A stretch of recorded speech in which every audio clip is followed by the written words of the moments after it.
welcome back. Well, it's Tuesday, March 9th, and my guest this afternoon is Les Landry. He is a community and poverty activist in Medicine Hat, Alberta. He has an organization, People Against Poverty, believing that one person helping one person can help the community. I believe I'm phrasing that correctly, but Les will correct me.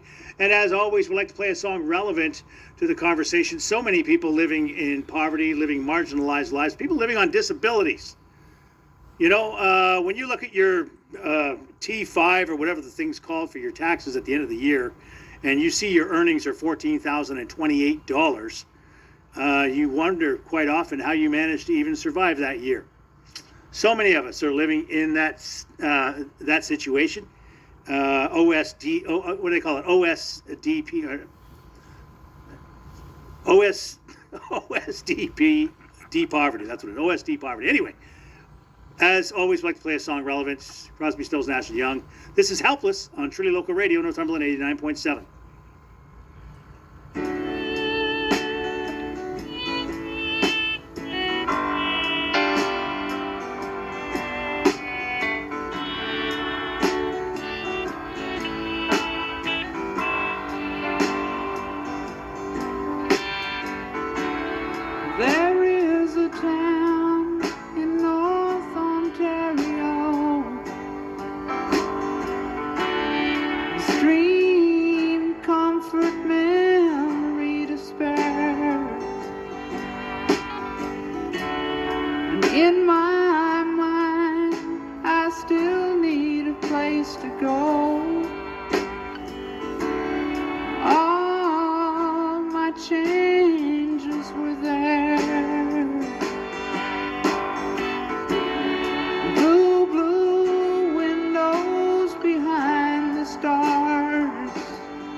Is Neil Young on Truly Local Radio, Northumberland 89.7, Crosby, Stills, Nash and Young. Welcome to the show, Les Landry. How you doing? Good. Well, thanks for having me, Dave. One little correction. You introduced organization is People Against Poverty. I had to do a name change because there's another organization called People Against Poverty. They've been operating since 2003. So my organization is called People Fighting Poverty, which suits what we're doing a little bit better. So. Well, I would have to concur. It probably does. Being against something is one thing. Fighting against something is obviously a lot more difficult too. I would have to ask. Yes. So I got to ask you first of all, how are you doing? I'm doing okay. You know, I have like part of the program we have is sponsors that pledge money to people in poverty, and so I'm doing pretty good. I mean, I've had sponsors now for close to a year. You know, I'm obviously I'm not getting rich, and I don't expect to get rich, but I'm comfortable. So personally. Well, good. I'm glad to hear that. I mean, because it makes it difficult, right? I mean, especially if you're going to be advocating, especially if you're trying to help other people, you know, it's a lot more difficult to do it when you yourself are living behind the 8 ball, right? Yes, that's not to say I haven't experienced poverty. I mean, I have experienced poverty to the level most people don't. It's taken me to places no human being ought to go, and very few people actually make it out alive. I was raised by a single mom with 2 brothers, 2 sisters. Mm-hmm. Things weren't good at home. I left home at a very young age, and ended up in too many situations that were beyond my control. Right. By the time I was 23, I was on Skid Row in Winnipeg, and I mean, by the grace of God, I'm here today. So. Well, it sounds to me like you've lived your motto, because your motto is one person helping one person, so we can help the community. Yeah, one person helping one person, so we can help the community. And the reason why I picked that is basically taking people with means or the ability to sponsor somebody that is struggling in poverty, and because. Well, I'm a strong believer that if you really want to boost the economy, the fastest and easiest way to boost any economy is give money to the people that can't afford to save it. Because, you know, I mentioned my sponsors earlier. Believe it or not, the money they're giving me, I'm not putting in my offshore account, and I'm not putting it in my portfolio. So every cent I get goes directly back into the community. So it's one person helping one person to help the community. And while our governments can prop up these businesses with COVID grants to keep them open and keeping the staff working, if they don't have that consumer coming in the door, it's redundant. Well, yeah, no, absolutely, and you know, we here locally have seen that, right? I mean, we have seen situations where retailers have had a very difficult time, and then people started to receive the benefit from the federal government, the CERB benefit, and it really has. I mean, not only has it helped the people surviving, as you said, but what you also mentioned is those people aren't throwing that money in their offshore account. They're not banking it. They're spending it. Yes. And, you know, like it's like that one-time COVID relief benefit for people with disabilities that covered about 27% of people with disabilities. And, I mean, just to qualify for it, and for a one-time benefit of $600, I mean, like, it kind of gives the uninformed public out there that our government's actually helping people with disabilities. And the truth is, I mean, it's I don't know what word to use, but it's certainly not what the image what the government tries to give the average Canadian. Well, yeah, because I guess they're trying to spread the narrative that they're trying to help the most people with the best they can, and it's hoodwinking the voter to make themselves look good, and I mean they're lying to, and I don't know if I should use the word lying, but you know, I mean they're obviously misinformed about 78% of the Canadian voters. So. Well, they may not be aware of just how difficult it is. I mean, a lot of people don't realize what poverty is. A lot of people don't realize what it means, you know. But you know, Nelson Mandela famously said, "Poverty is not an accident. Like slavery, like apartheid, it's man-made, and it can be removed by the actions of human beings." And what we're talking about today, listeners, is those actions, the actions of human beings. As Les says, one person helping one person, helping the community. And it really is that simple, isn't it, Les? Yes, and I believe that poverty is generational. Like, I was raised by a single mom, and you know, I was born into poverty. And like I said, it's taken me to places no human being ought to go, and And by the grace of God, I'm alive today. Not to say that I didn't end up in many situations where I might not have made it. So Right. the cost to society, the people, if the government sat down, and the cost to society because of poverty, and how minimal the cost is to dealing with it. You know, let's look at the cost of poverty, the crime rate, the insurance rate, the policing, and we're talking about defunding the police now to work on social programs. Well, one of the major social programs we've got to work on is poverty, even before we even talk about defunding the police. Mm-hmm. So, like it's my program. It's basically I take somebody. I had two programs, but the first program that I started was I find somebody in poverty, and I originally thought it was going to be Alberta. And next thing you know, it ended up across Canada, and I got some sponsors in LA, and there's a lady in Texas that we're helping. So my original program is to take somebody in poverty. And I don't qualify them. I just ask for their email and introduce them to somebody with means that take a pledge to sponsor $20 or $30 a month. You know, we're not talking thousands of dollars here. It's $20 or $30 a month. Wow. for that third week of the month, just to, so that they can get a loaf of bread and a jug of milk and a jar of jam to get them over that last week before they get their age, or in your case with your program in Ontario and whatever other programs there is across the country. Yeah. That's, you know what, Les, that sounds amazing. You know, when I first started looking at listeners, here's what you need to understand. This is how Les Landry ended up on my show.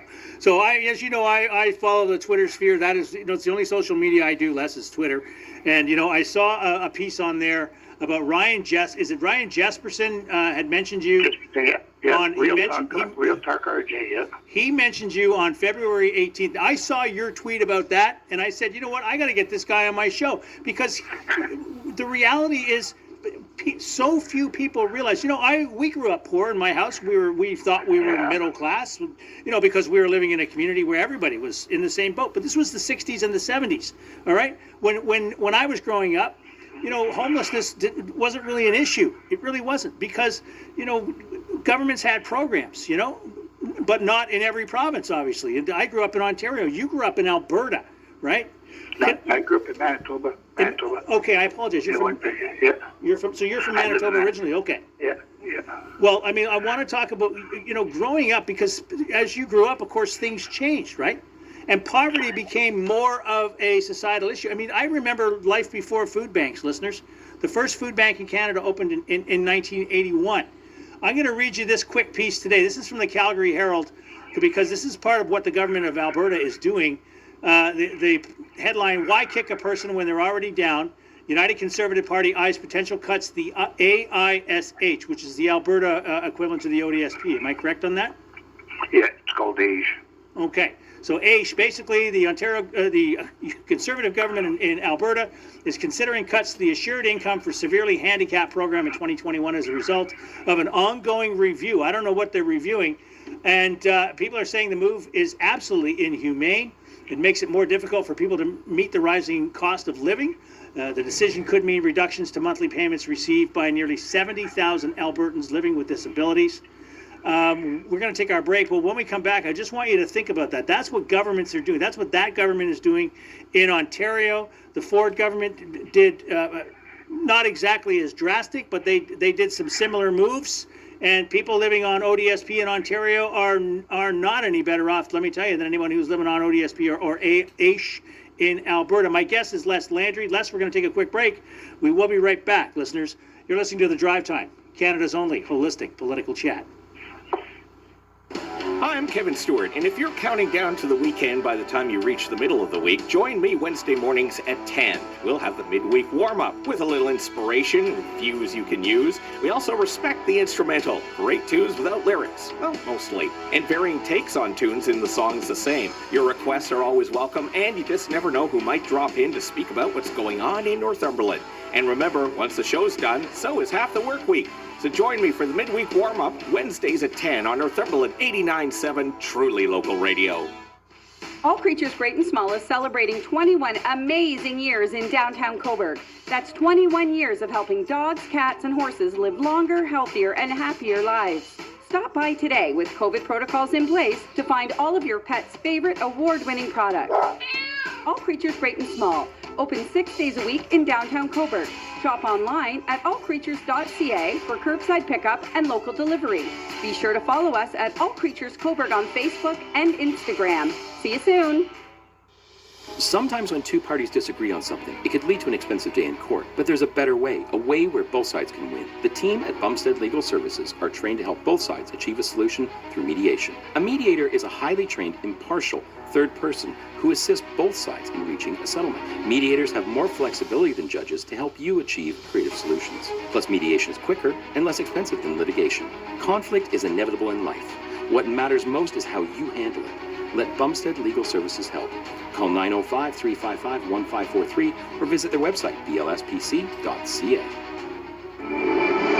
Information about local events and about people helping to make a difference in our community. Hear that and more every day here on Northumberland 89.7, truly local radio. Alrighty, welcome back, everybody. My guest on the line is Les Landry, and he is speaking to me from Medicine Hat, Alberta. How's the weather out there, by the way, Les? I should have asked you that off the top. Oh, we probably had one of the mildest winters in all the time I've lived here. We had a bit of a snow dump there in November. We had about maybe 7 or 8 days of cold, and I mean, there's no snow around. I mean, it's t-shirt weather. Well, we're not quite in t-shirt weather, but it's pretty close here. It's pretty close. We've had a mild winter, I got to say. It has been somewhat cold in some spots, but by and large, I guess the reason I asked you that is because a lot of people that you're working with and you've helped, and a lot of people who are in need of help are outside, right? Yes, and I'm in Medicine. I'm in the southeast corner. Basically, I live in a desert. But back to age, about the program here in Alberta. You know, the last government was the NDP government. One of the last things they've done is they introduced what's called Bill 26, which was to increase age and index it to inflation. Right.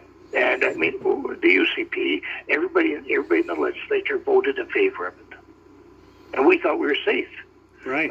3 days before the election, the UCP said that there wouldn't be indexation, that they would leave it the way it is. And then basically the second announcement that the UCP did is they said they were going to de-index age. Yeah. So they didn't cut it, but they froze it, which is basically a cut. I mean, because inflation waits for nobody. Well, So you know what? I got to say, we're looking at the same thing in Ontario because, likewise in Ontario, what we saw was, I believe it was a 2.8% increase, and I think it might have actually been higher.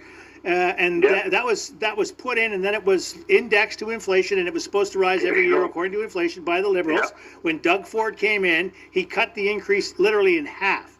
So now the increase is half of the inflation rate, but it's also half what landlords are allowed to raise your rent by. Okay. You know what I'm saying? Yes. The UCP cut our indexation 100%. Wow. So, and the Premier said something that it's rather minimal or whatever it is. Well, it worked out to about $32 or $36 a month, and it might be minimal if you're making $100 or $150,000 a year. It's quite it's pretty drastic when you're getting $1,600 a month. So. Well, in my community, that $32 is a bus pass. Well, right? in my community, it's 3 days worth of food. Yeah. Well, there you go. So there you go. And then you mentioned the last budget. They dropped the last budget there last Friday, and thank God they never done any cuts to age. But now they're talking about cutting supplemental benefits, such as medical arm and special diets, the kind of diabetic. And there's a number of other supplemental benefits that they want to requalify you. Well, we're in the middle of a pandemic. Try and get a doctor's appointment to fill out a form so you can get your bus pass. Well, what is it does make one wonder, doesn't it, Les? Like, what is the mindset? Because in Ontario, what Ontario is proposing that they use the same regime that the federal government uses to qualify for disability at the federal government level. Now, qualifying at the federal government level is very, very difficult. It's very difficult. And a lot of it has to do with time worked and how long you've been off work. And if you've been off work a significant amount of time, you don't even qualify anyway. So, I mean, if those are the changes that conservative governments are looking at, how do you think folks like you and I, because I live on ODSP in Ontario, Les, how do you think folks like you and I are going to survive or even exist? Well, I remember last summer, midsummer, late fall or whatever, early fall, where Premier Kenny stood up and he's talking about requalifying people with AIDS because there's so much abuse and there's people on that shouldn't be on it, and he just fed the stigma that everybody on disability is abusing the system, and I mean there was a number of people that were talking about looking at MAID. Because when people lose hope, once you lose hope,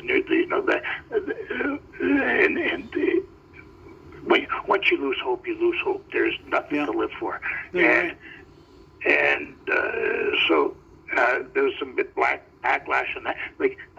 There's people out there with PTSD, and for somebody with severe PTSD that's afraid to leave the home. They can't get a job, even minimal job at a fast food joint. They cannot simply leave their home. No, I get it. The idea of forcing people to requalify, and they want to try and do it annually. They're doing that here as well. For those of you that are listening who are on, we know that here. People who are in poverty in Ontario. The Ontario Coalition Against Poverty, OCAP, has been fighting the good fight against this for a long time, But here's the concept that I want to get to with you in particular, though, because your idea of one person helping the community is something, quite frankly, it is radical. It is radical. We talk about the Greenwood Coalition and its radical inclusion, but here you are saying, look, you know what? You're going to the point now of having people and sponsor other people, not only advocating for, but helping people get sponsorship so that they can, live with just a shred of dignity. And the fact that you're doing it for people all over is amazing. Well, and that was my original plan. Then I started up a separate program later, and hopefully we can talk about that later. But and I was just going to say, rather than focusing on the problem, I'm a solution-based type of guy. Yeah. So let's focus on the solution. And this sponsorship program is not my idea. Like I said earlier, I had people that would sponsor me, and I had all kinds of sponsorship. I had all kinds of help, and I don't want to get into details, but it's amazing on how many people out there were actually helping me. And I'm sitting there thinking, actually, my program started because somebody trolled me on Twitter. They said to me, "Geez, you sure have a knack to get money out of people." They meant it as an insult. Yeah. And so I took a look at that, and I kind of took inventory. I said, well, maybe they're right, and maybe I should start using that to the benefit of others. And I used to tell people out there, if you're peed off at the UCP with the Alberta government, find somebody in poverty and give them your money. At least you know that your money is going to help people. And then I thought, most people don't know what poverty is. How are they ever going to find somebody in poverty? They're going to walk up to somebody and endorse them, say, "Excuse me, are you in poverty?" It's most people have no idea what poverty is, and by all means, I hope they never find out. No, you're right. And then I thought, no, because I know what poverty is, and I was reaching out, and I had lots of people follow me because because I'm very outspoken about government policy on poverty. So I had support on both sides. So what I was doing is I was taking somebody in poverty. I was saying, "Hey, listen, that wasn't qualifying." I said, "Hey, listen, if you want help, all I want is your email."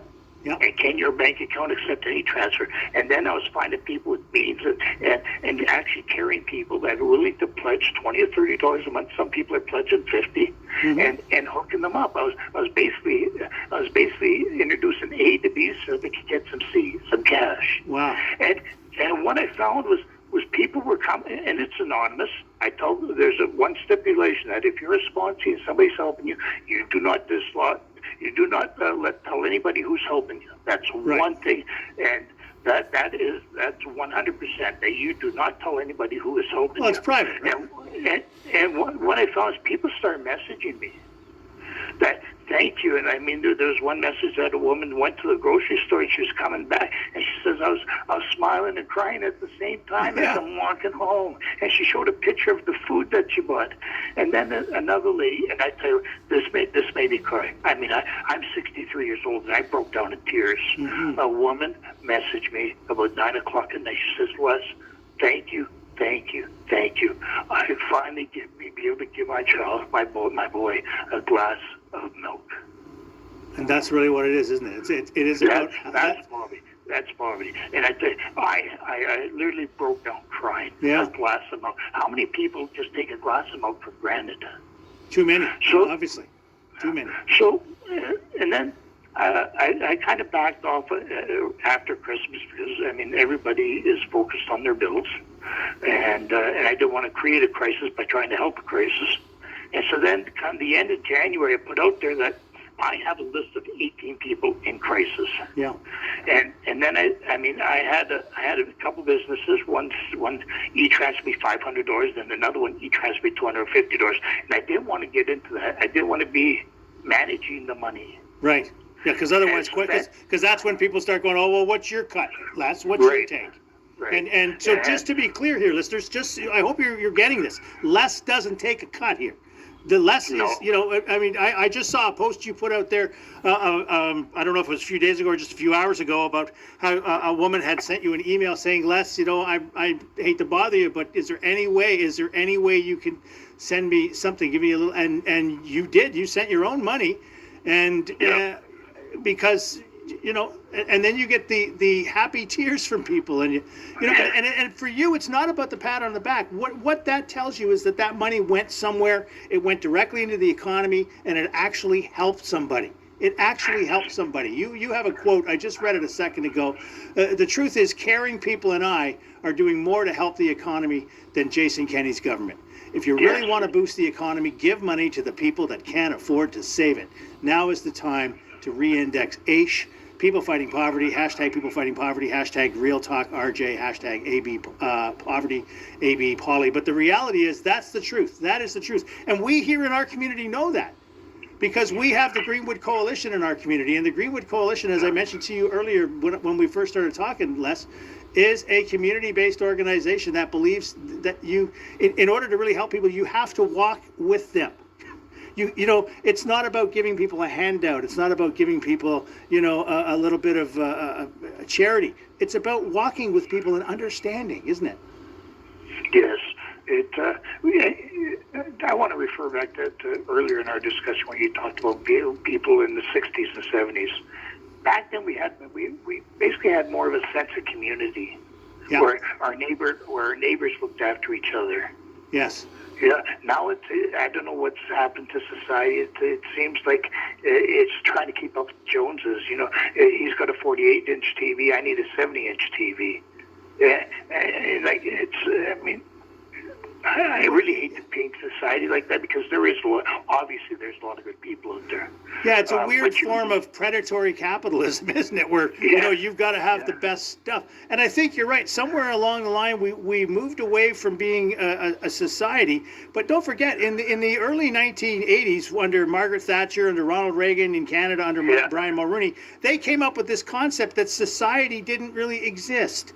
That really it was the responsibility of the individual to look after the individual, and once you've taken care of yourself, then maybe you can start to take care of other people and your community. That's really what kind of happened, that's when it started. That's when it started. Yeah. So what do we do now? How do we get ourselves back on track, Les? You are obviously doing some great work. We're seeing some great work being done by OCAP and by the Greenwood Coalition, but society can't just rely on somebody's potential buy-in. How do we get governments to understand that in the long run, they're just spending more money?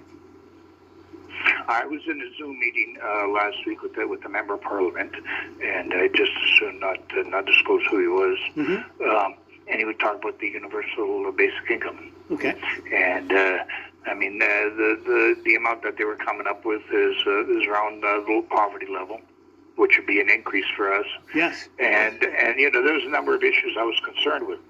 Because I don't know about Ontario, but in Alberta we do have our supplemental benefits. Like I said, we have a prescription plan and such.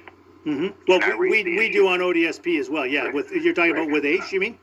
Yeah. Yeah. And so I raised the issue that if the feds come up with the universal basic income, are we going to lose our supplemental benefits? Are we going? Some of us have a rent subsidy, this and that, and they said no. We're going to try and make sure that the provinces keep their end of it.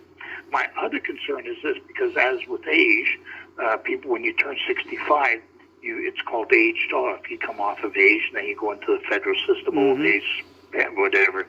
And my concern with the universal basic income is this going to be just for people with disabilities, or is it going to be for people with poverty? If it's for people in poverty, that also includes our seniors that are on old age. So there's a number of issues that need discussion there, and I just emailed the MP here yesterday to try and get some clarification on that. He's in opposition, so at least they're talking about it. Yes. So, well, again, and we're talking, listeners, for those of you that don't know, we're talking about Bill C-273, which had first reading on February 22nd. It's the first time a bill of its kind has been introduced in Canada. And the questions that you have raised are questions that are being raised in the House. I've been watching some of the debate on this. There hasn't been a lot yet, Les. There hasn't really been a lot of discussion on it. But the national strategy is to create a framework of national standards to guide the implementation and support research programs that provide evidence to guide design to implementation. That's what they're looking at right now as far as the national strategy goes. But with regards to what you're talking about, because it's interesting you mentioned that, because I know a few people who are living here in Northumberland who were receiving OW, which is Ontario Works, and that's half of what people receive on ODSP, by the way, Les. Do you think you think ODSP is living in ODS poverty? It's half in Ontario Works, but they encourage you to work, right? That's the whole point of Ontario Works. They encourage you to work. Well, what they did for people with Ontario Works who'd earned the requisite number of funds to qualify for CERB is you qualified for CERB, but I understand the province still provided those supplementary benefits to answer the questions you provided. So again, that's kind of interesting that the province would volunteer to do that. But even in Ontario, they realized that they were still saving a pile of money because they didn't have to give people either ODSP or OW. And the same thing for people who are on ODSP, by the way, who qualified for CERB. There was a pilot project in the 70s in Dauphin, Manitoba. It was brought in by the Trudeau government for a universal basic income. And I forget how long it lasted, but because there's a lot of people that are against the universal basic income. And what they showed was, because, the thing is, well, nobody's going to want to work, right, if they don't have to work. And what they found is when they gave people the money, that their self-esteem increased. They were able to buy clothes, and most people really want to work if they can. And people, first off, the health costs came down, crime came down. So then that's what I was talking about, the benefits, right? And what they found is the cost to society came down in that little community, and people were actually getting out of working because most people want to work. You know what? I hate to cut you off there, Les, but we ran this in Ontario. I don't know if you heard about it. Maybe you didn't hear about it. But the Liberal government instituted a universal basic income pilot project here. It was supposed to be a 4-year project. It ran for a little under a year. I believe it was just a little under a year. It might have been just over a year. And then the new government was elected and they scrapped it. Just scrapped it. Yeah, well, that's what happened in Dauphin. Yeah, that's exactly what happened in Dauphin. I remember speaking to the MP at the time, Inky, my good friend Inky, who is on Twitter. He was the MP for Dauphin, Manitoba at the time. Yeah, and he said the research, because they really haven't bothered to dive into the research either. That was one of the reasons why they were running the program here in Ontario. Because nobody's ever bothered to dig into the research and see what all the benefits were. They kind of hid the report, that's why. I know. So, the only information I got is what the media had at the time. So, the government, it's almost like the report's missing. Well, obviously it is missing. But back to what we're doing. That's the pledge program, and the poverty. I was emailed this morning because not everybody has Twitter or Facebook, and I was emailed through the GoFundMe fundraising we have, and it's a senior, and he explained the situation that he was aged off age, and now he's lost his prescription plan, and his prescriptions are costing about $100 a month. Wow. So I sent him $125, but that's with our program, with that one program, I can't sustain that for him. So I'm trying to find him 2 or 3 sponsors that can sponsor him $30 or $40 a month, so that at least he can get his meds. He is a stroke survivor, and he's living with the fear of getting another stroke. Sure. Well, actually, and then, you posted his email. You redacted all of the pertinent information, but you posted his email. And I'm going to read it. Can I read it? Do you mind if I read it? But by all means, Here's what the gentleman had to say. He said, ACE used to cover my prescriptions 100%. I've had 2 strokes and take 6 different prescriptions every day for life. But now I have to pay about $100 a month out of pocket for the prescriptions, or I could have another stroke. Now I get less being on CPP than on OAS. So he gets CPP and his old age security, but that's still less than what the recipients of ACE were receiving. When I was receiving ACE, he says, I got more. Sad but true. He says, I'm not looking to beg or grovel to any government authority or person. But again, here's a guy that should not be in that situation. There's no reason on earth why that gentleman is in that situation other than, a desire on the part of the government to save a few dollars. Well, I mean, if we can't look after our seniors, what kind of society are we turning into? I mean, like, really, my main focus is and always has been the children in poverty. But you know what? When I got that message from that senior, and all I could think of is my father, for some people's grandfather, and like, who knows what this guy's situation is? Yeah. Maybe he has no family. But my God, is this what we're turning into? Well, you're almost a senior yourself, Les. Yeah, I'm 63 soon. You're almost, you're about there. Well, I'll be aged off of age in May of next year. So what plans have you made? I worked on my budget. So you've got a plan. You're telling us you got a plan. Well, yeah, it's like, it's kind of sad that you have to budget 5 years in advance. I have planning for retirement. Everybody does it. Well, and it's actually, except for I don't have the funds to retire. I know. But I had to work on my budget and my bills because I have some things financed. And by the time I turn 65, what my financing bills, what my payments are, is basically going to be less. It's going to be about the same as the cut I get from old age security. Yeah. So my in the front door budget, as long as I still have my sponsors, will be about the same. So the other program I have, and it's a GoFundMe, back to when the business sent me the $500 and the $250, and I didn't really want to get involved in that. Sure. But here I was. They sent me the money. They said, "Here, you disperse it. We want nothing to do with it." So, anyways, I found what happens. I needed a program where there's real-time crisis funding, and that's the GoFundMe. Right. So because, like the senior, he needed his prescriptions, and I was able to send it to him right away. Last week there was a lady in Toronto, just north of Toronto, that was and I thought I was helping her at midnight. By the way, she left. She flew the house in a domestic violence situation. Okay. Yes, she grabbed her purse and the kid, I guess.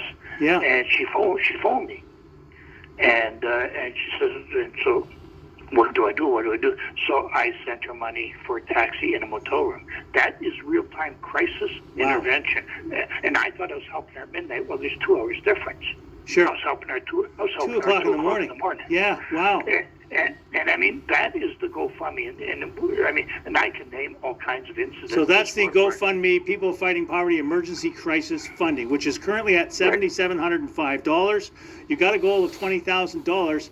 But so far you have well, you know what, we're going to take a quick break. When we come back, I want to talk about this because, even just hearing that story, I get emotional, because, as I say, I grew up in the 70s and the 80s. I was born in the late 60s, right? So, I'm 9 years younger than you, Les. I looked at your thing there on the, so, we're not quite contemporaries, but we're pretty close.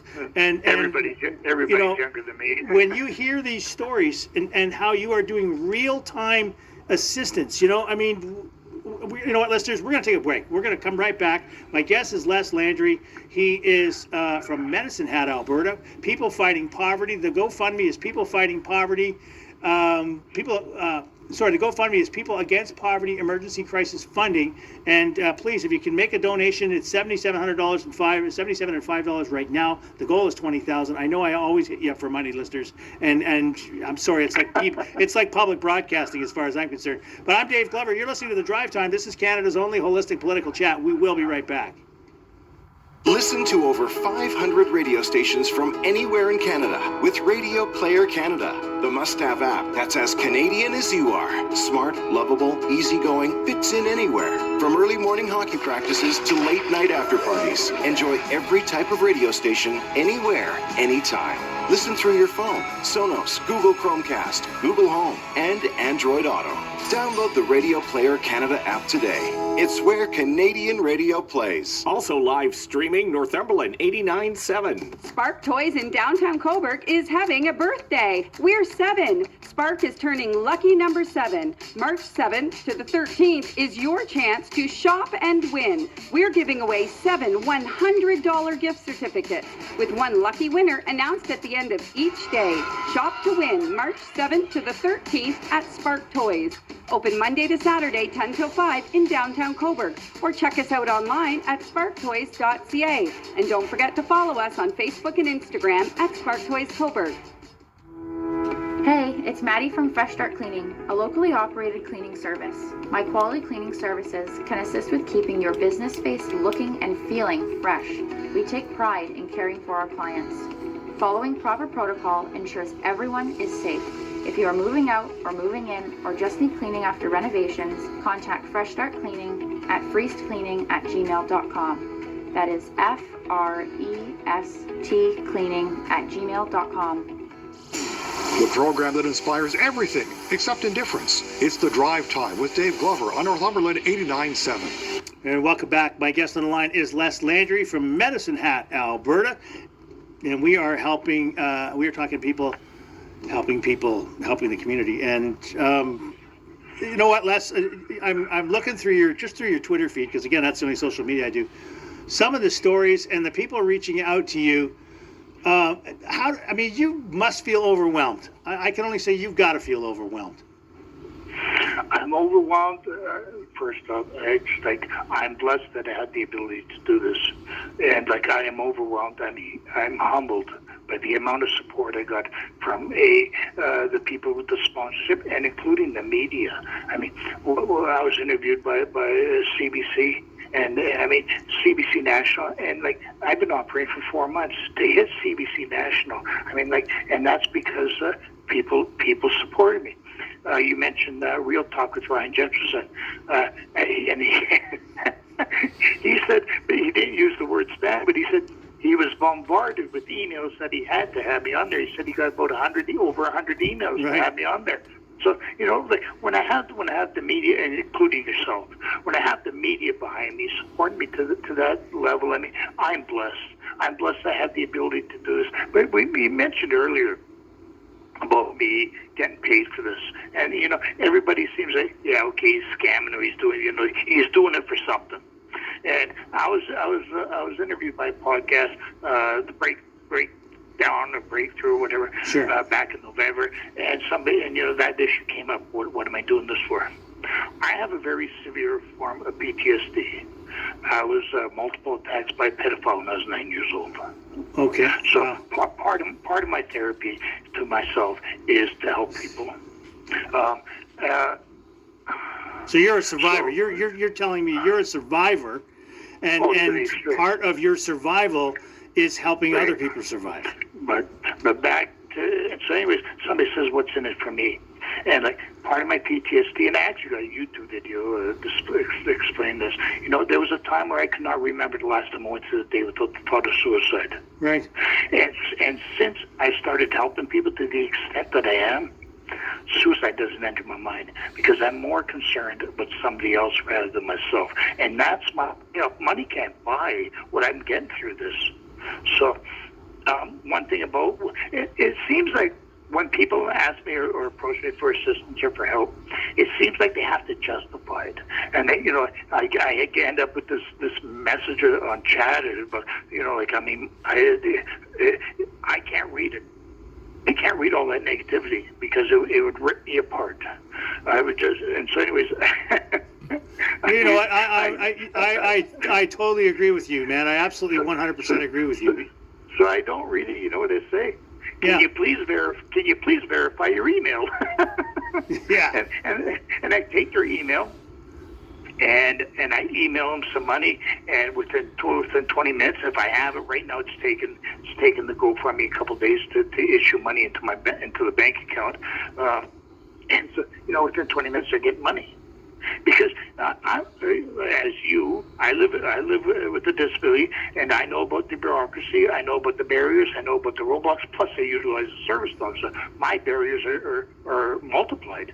Yeah. And so I know it is, and people approach me, just this, and it's almost like they expect to justify why they need help, or like they're expecting the 43-page application to get $30. So, and I just say, hey, listen, all I need to know is your email, and can your bank accept an e-transfer, and that's it. Well, you know what? That speaks volumes to all of one of the biggest problems for people living in poverty is they have to justify their poverty. Yeah. And like I said, that quote from Mandela really rings true. The long and short of it is people don't create poverty.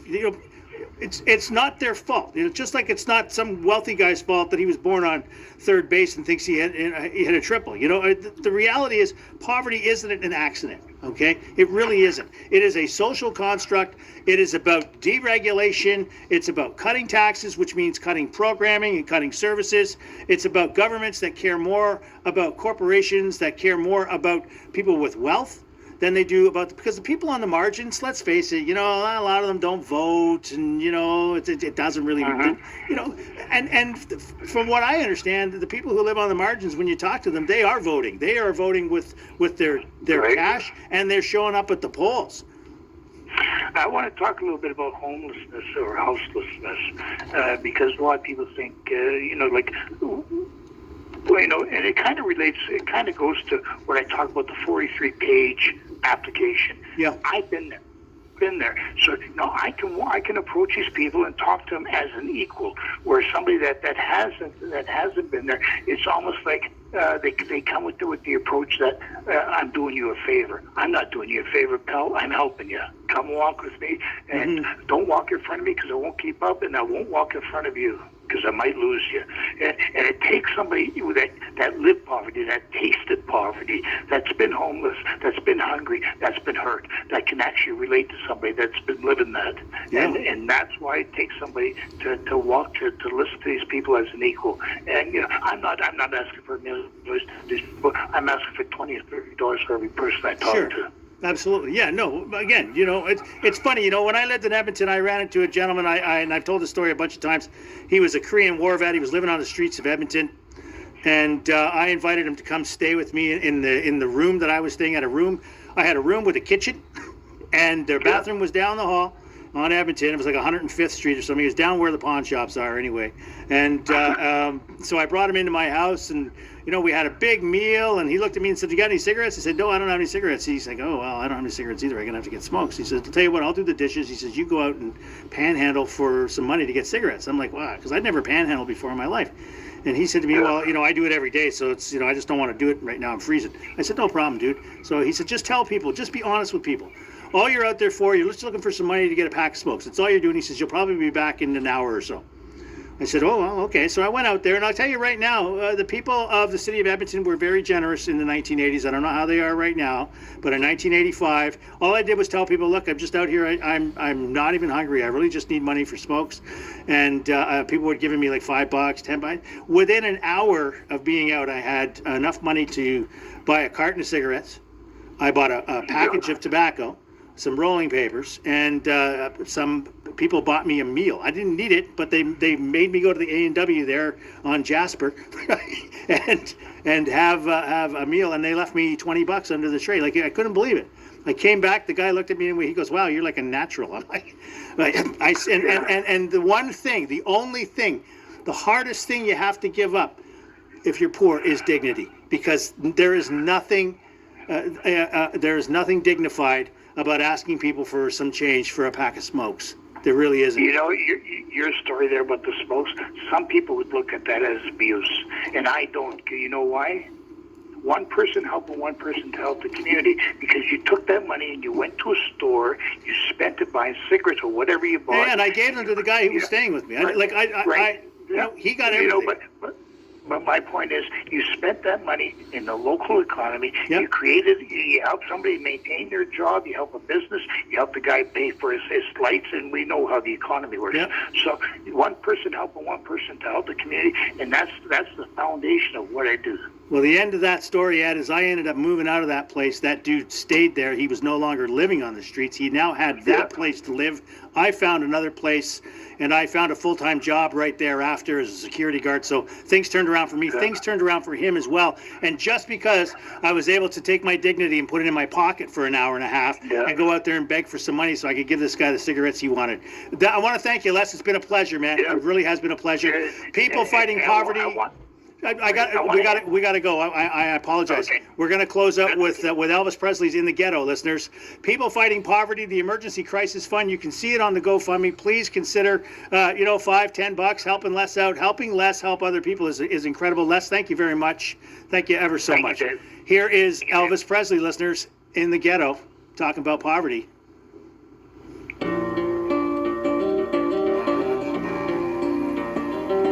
As the snow flies on a cold and gray Chicago morning, a poor little baby child is born in the ghetto. And his mama cries, 'cause if there's one thing that she don't need, is another hungry mouth to feed in the ghetto. People, don't you understand? The child needs a helping hand. He'll grow to be an angry young man someday. Take a look at you and me. Are we too blind to see?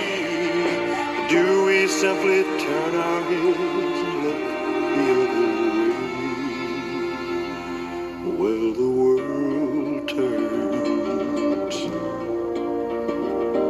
And a hungry little boy with a runny nose plays in the street as the cold wind blows in the ghetto.